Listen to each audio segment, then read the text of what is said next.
Hi, my name is Dr. Igor Tabrizian. I'm a qualified medical doctor with a background in integrative and preventative health.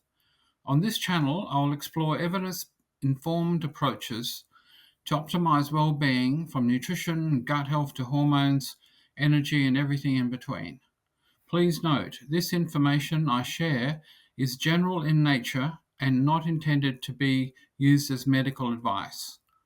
Always consult your own healthcare professional before making any changes to your health routine. Welcome to my podcast on methylation part 1. I'm going to do this in steps because it's a complicated subject and a lot to take in one hit. I'm going to start with, why do we need methylation? There are several things that we do as a result of being able to methylate. First, we make crucial cell compounds, we detoxify the body, we control gene expression, we try to prevent cancer, prevent spina bifida, and to make brain neurotransmitters. So I'm going to simplify this for this part and talk about the tagging and masking part of methylation and a little bit about the building part of methylation. It's true to say that this is not as simple as a simple sequence. Very few biochemical pathways are simple. So you can't really analyze this with like an assembly line attitude. And the second thing is, it's not just a matter of speeding up methylation and forcing it into a high mode, like pushing a lever forward. The reality is it's more like intersecting cogs, and they can only go at the slowest rate, or the cog that goes at the slowest rate. So you can try to rev it up, but you may not get very far.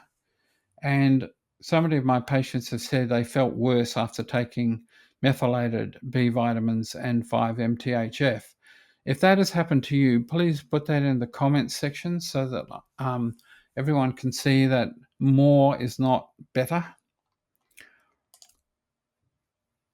Another analogy that sort of goes well with this is the intersection of roads at a freeway, that you've got a certain speed that you can't exceed. There's intersecting and merging roads, and you can't just tell people to put their foot flat on the floor and expect that that roadway will be safe, because it isn't. What you're going to get is either a pile up, and this is where the patients crash and say, oh, I couldn't take any of that methylfolate, or you're going to get gridlock. And in fact, this is the reason why we have so many methylation pathways. We're not reliant on the MTHF as a single provider of methyl groups. It just isn't true. If that was the case, none of us would be around today. So there are at least 11 ways to methylate, and that's just one of them. I first started getting interested in this when I saw this article from New Scientist a few years ago, and it was looking at the X activity in different women and trying to explain why females have higher rates of autoimmune disorders. And that is because they actually have two copies of the same genes on the X chromosome. They have the father's X and the mother's X.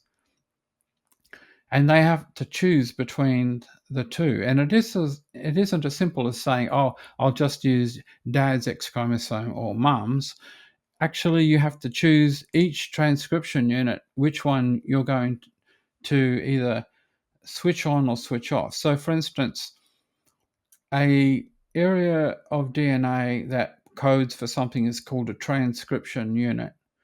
So in this case, on the father's transcription units, they have to be switched on, but the same area on the corresponding mother's X has to be switched off. So the switching off part is what the methylation is. It's zipping it up and saying, do not open this section of DNA. And to do that, along the DNA segments, you put a methyl group on every cytosine residue. Now, let me tell you how difficult that is. If you took the DNA out of one human cell and unraveled it and stretched it all out, it'd be 1.82 meters long. 80 trillion cells. So if you took all of them out, that's roughly 140 billion kilometers. So that's a lot of methyl groups you have to manage. And each time the cell divides, you have to make sure that each one has enough methyl groups for the daughter cells. And we go through these cell divisions 10 to the 16 times. So that's a big burden on methylation. That's why you cannot drop the ball on this aspect of biochemistry. And because of the importance, I can tell you the MTHFR is not the only way to keep the methylation pathways turning. So what we have, methylation, is the zipper that zips up segments of DNA we don't want expressed. I'll tell you the scope of that. There's 100,000 human genes, 100,000 genes in the human genome, 30,000 genes that we use, and about 1.7% is uniquely human. So most of that we have to keep quiet. Most of that we have to keep methylated. Most of that we have to keep it zipped up. So coming back to the hot zones on the mother's X, the supply of methyl groups can come from various sources. SAMe is probably the best known, but there are two others I'm going to mention here: trimethylglycine, or TMG, and serine, another amino acid. Whereas on the father's transcription units we want to express, we have to demethylate. So demethylation is just as important as methylation. And I'll come to this more when we talk about genetics and vitamin C, but I can tell you the most important nutrient for demethylation correctly is vitamin C. Okay, so the demethylation is unzipping the area of the DNA that you want expressed. So where do we get the SAMe from? Again, this is not a linear pathway. This is a oscillating pathway with homocysteine in the middle, SAMe on one end, glutathione to the other end. So the best example I can think of, analogy for this, is the Newton's cradle. As long as it keeps moving, homocysteine doesn't build up. It means that you're efficient at methylating. So if you shift it one way, you get SAMe, and if you shift it the other way, you get glutathione. So as long as you keep it swinging, you'll get SAMe and glutathione. If you don't, you find the homocysteine building up. Now, coming back to this concept of integrating pathways, in the cog wheel analogy, the MTHFR intersects with the MTR, which intersects with COMT, then PEMT, then CBS. And you can only get these cogs moving at the rate of the slowest cog. So it might be PEMT for some people. So you're not going to get anywhere until you improve this PEMT enzyme, and that's where things like choline come from. So if you're putting all your eggs in one basket with 5-MTHF, you're only lubricating one end of this whole thing. And this is why people fail on that type of therapy. So how do we get from homocysteine to SAMe? Well, we have to take a train. And if you take the through train, you go straight to methionine, and that's where you need those two enzymes, MTRR and MTR, and that's where your methylfolate actually helps. But you don't have to take that train track. You can take another train track, and this is an enzyme called BHMT, and that needs choline, TMG, and zinc. So you can see instantly that we have two pathways to get from homocysteine to methionine. And then it's the hop, skip, and a jump to SAMe. So visually, what we're doing here is lubricating the two ends of these cogs, and you're having more success with that. In fact, some people might have more success with just the choline and the TMG.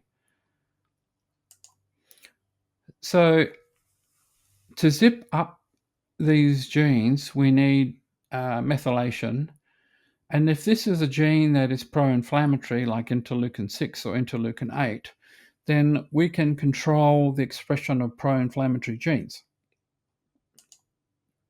We're zipping up the DNA. The other side of the coin is that we need, if we want to express a gene, for instance, the vitamin D receptor gene, we need to demethylate this area or unzip the zipper in order to express that gene. And this is why vitamin C is so important. So the methylation engine that we have can vary. We sort of inherit one. You've either got a small engine that you get from inherit from your parents, or you get a really good engine. And why this is important is a good set of genes will really ease the burden of homocysteine, because your crane engine can lift that burden easily. Whereas poor genetics of reduced methylation power will increase the burden of homocysteine.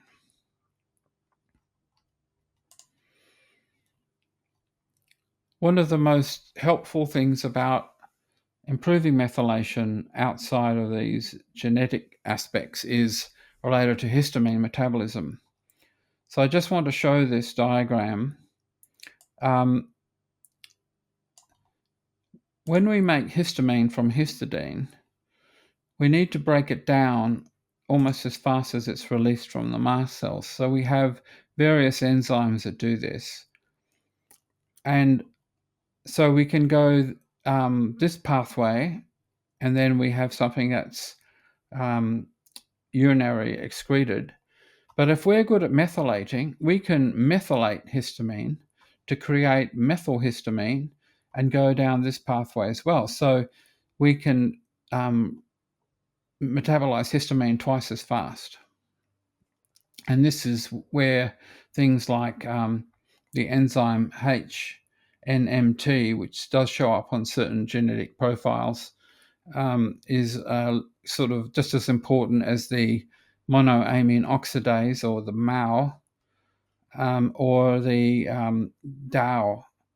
There's 3 sets of genes there that affect the methylation of histamine. And this is important because histamine is basically the weapon that's used in the howitzer that is interleukin 8, which is a pro-inflammatory cytokine.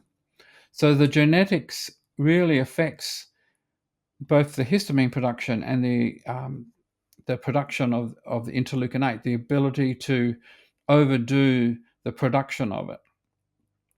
And methylation support has been quite useful in managing the two.